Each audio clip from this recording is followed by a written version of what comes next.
కవితకి సంబంధించి నిన్ననే పార్టీ నుంచి బయటికి వెళ్తోంది, కాంగ్రెస్‌లోకి వెళ్ళబోతోంది అంటూ ఒక వార్తని జ్యోతి ప్రొజెక్ట్ చేయడం.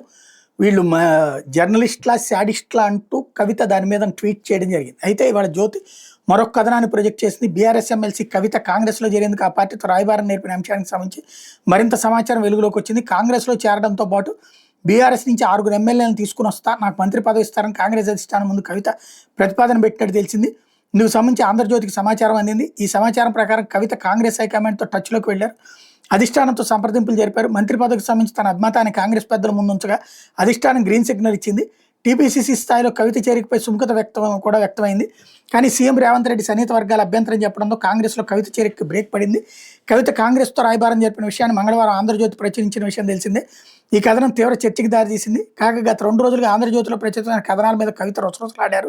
తనను సంప్రదించకుండా వార్తలు ఇచ్చారని, ఇది జర్నలిజమా, శాడిజమా అంటే ఎక్స్ వేదికగా ఓ పోస్ట్ పెట్టారు. ఇదే విషయంపై మాట్లాడేందుకు మంగళవారం రాత్రి 9:16 గంటలకు ఆంధ్రజ్యోతి ప్రతినిధి ఫోన్లో సంప్రదించగా ఆమె స్పందించలేదు. తనను సంప్రదించలేదు ఆమె పేర్కొన్న అవాస్తవం.